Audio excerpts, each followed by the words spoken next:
Hello guys, welcome back again to my channel. If you're new here, you can subscribe. It's your boy Kiss World. So still on the matter of P2B being threatened by the APC chieftain, and it's happened that the man came out on radio news and denied. He said I did not threaten P2B, that he himself have received not over 400 threats from obedience, and they have showed him how they will buy him if anything happens to P2B. So he denied it. But first of all, watch this video first.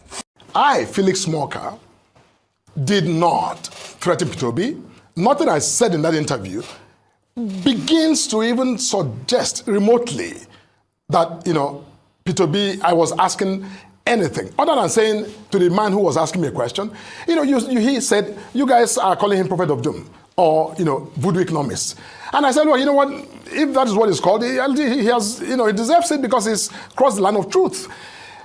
Now, I don't know by what medium or by what, effort do you then transmogrify that conversation into a threat to Obi's life and the life of his family or those around him. That is libel in the extreme. I know Mr. Obi likes to quote figures from Bangladesh, from India, from China, but that's not what we're talking about. Let's move to the second leg of it. Has anybody threatened you? Because your own party is saying you have been threatened. And who are those people who have threatened you? How? Actually, because you two you are alleging. Absolutely. You should also prove. As it turns out, P2B's allegation that the words I spoke in that interview threatened his life. Now, immediately, as I speak, I have documented no less than 400 threats, about over 200 of which are death threats.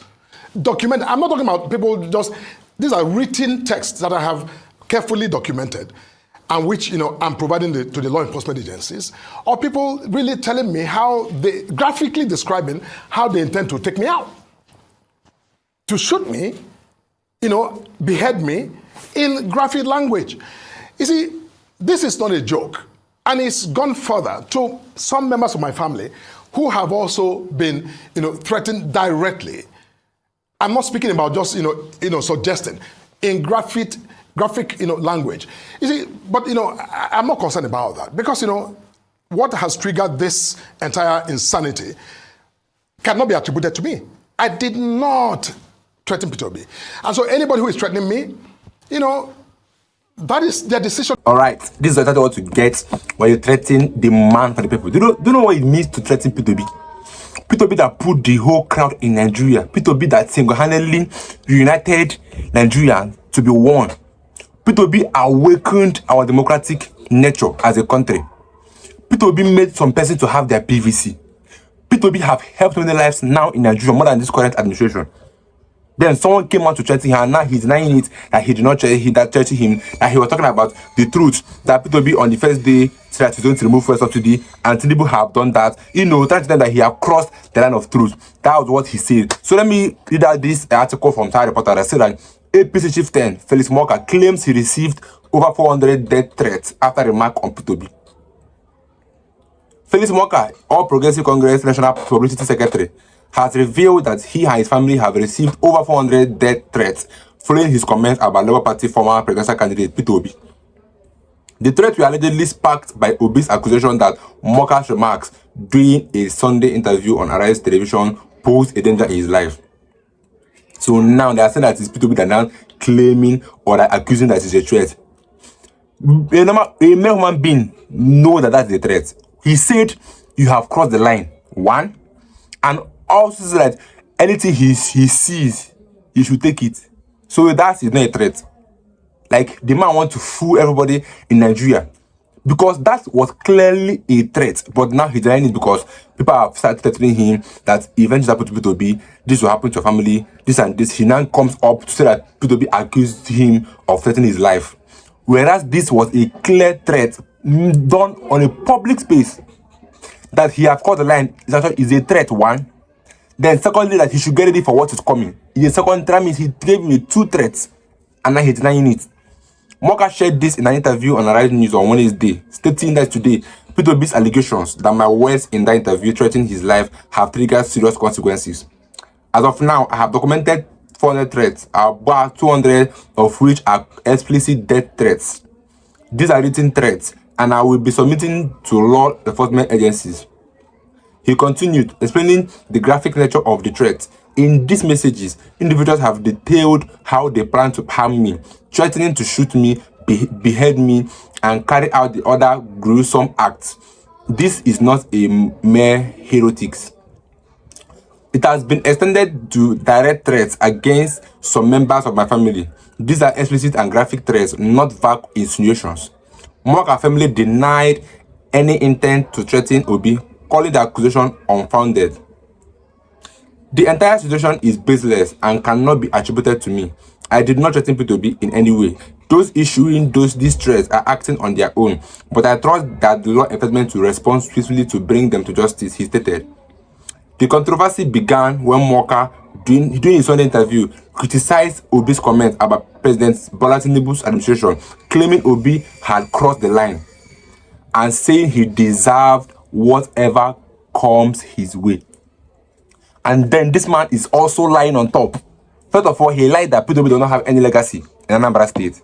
Now again, he's lying again that he did not accuse, not threaten P2B. And now these are his wealth. He have crossed the line. And he deserved whatever that comes his way. Double threat, and you are lying. This led to widespread condemnation. Former Vice President Atiku Abubakar called on the APC to apologize to Obi and the public for what he termed inflammatory language. The Labour Party, in turn, issued a 7-day ultimatum to President Tinubu demanding action against Morka. Mase Ugobeheyi, the Labour Party Director General of Mobilization and Integration, condemned what he called a targeted campaign against Obi following his New Year's statement of the nation address. And now this man came out to say that it's a lie. That he should be careful, or that he has crossed the line. He deserved whatever comes his way. It's not a threat. Like, we don't have sense. We don't know what is the threat. And now he's denying it and calling it accusation. That P2B is not accusing him of threatening his life. And now him, on his own side, have received 400 threats from obedience. You don't joke with P2B. Nigeria, you don't joke with P2B. You can do anything you want to do, but never you touch P2B. If you touch P2B, that will be the end of the government. Because obedience are angry of what happened last year election. Because P2B calmed everybody down. So there was no protest last year. So people are still angry of what happened. And now we can imagine threatening him or eventually harming him. You don't know how, you don't know the consequences. We are talking about harming Nandekano that will bring more trouble. Then imagine harming P2B. Imagine harming P2B. That would be a disaster to cause disaster in our country, Nigeria. Because P2B is the man of the people. P2B have bought the mind, or let's say, the consciousness of Nigerians in the north, southwest, southeast. Everybody is now rooting for P2B. Because they've seen what he's capable of doing. They've seen that this man can change our country called Nigeria. They've seen that this man can make our country a better place. But APC government are still trying to demoralize P2B, to destroy him, and they even threaten him, and then on top they are lying. Okay, he said that he was talking about P2B crossing the line of truth. What line of truth are you talking about? That means you are also lying. So this video has been to you guys to know what is currently happening on this issue of P2B and APC, Felix Morka, and he has received so much threats. Yes, I know of that, and that's what he deserves, because coming up to threaten a man like P2B, you know you should bear the consequences. So I will see you guys in my next video. Don't forget to subscribe, share your views in the comment section. I will see you guys in my next video. Don't forget to subscribe. Stay tuned, guys.